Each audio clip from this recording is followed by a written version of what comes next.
When we arrived in Hobart, we jumped on the bus and was then welcomed by a view of Mount Wellington. We then drove 40 minutes out of the city to a town called Huonville. There is where we bought our food supplies and played a few games.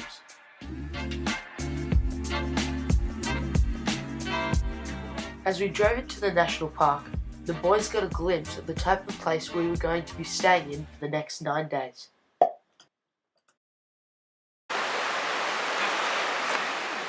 After waking up to the sound of fast-moving waters, the group seemed excited for what the day was going to bring us.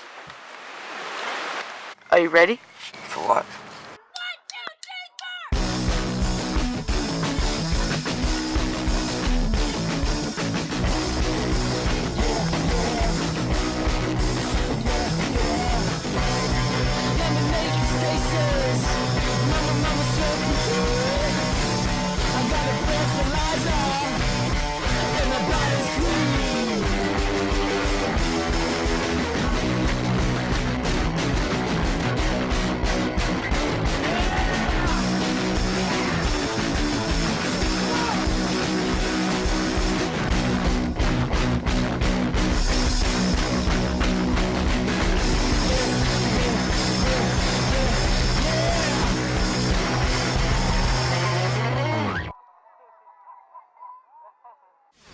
The next few days consisted of adrenaline-filled whitewater rafting.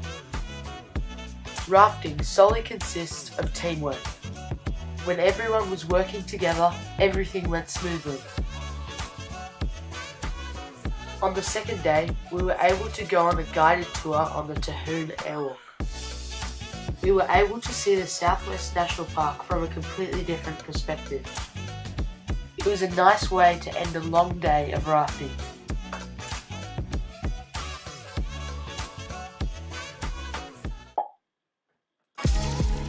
It was the 5th day of our exhibition and the first day of riding through the national park. The plan was to ride 32 kilometres from the Tahoon Airwalk to a small town called Geeveston.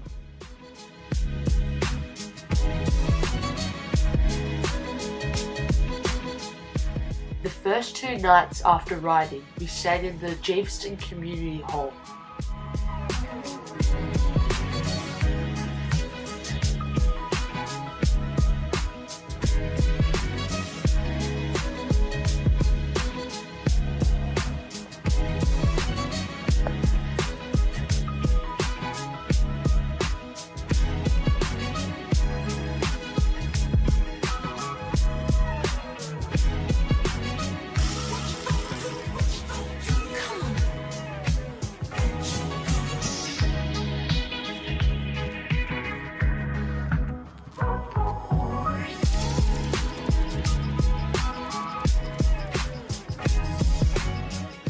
Over our 3 days of riding, everyone was looking forward to downhills, but there were plenty of uphills, and more, and more, and more, and more.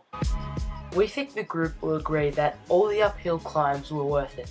The resilience that we shared as a team ultimately created an amazing downhill experience that we'll never forget.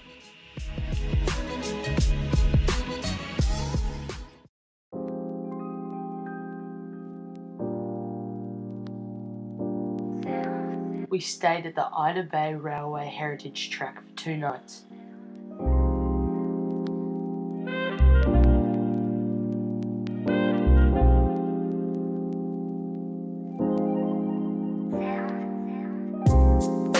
Our last full day in Tasmania was a nice way to finish off the expedition.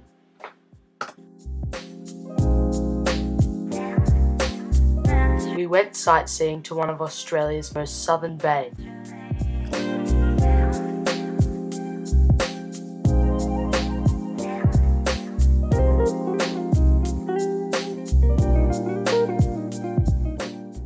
And we also got a chance to swim in the thermal pools at Hastings Cave.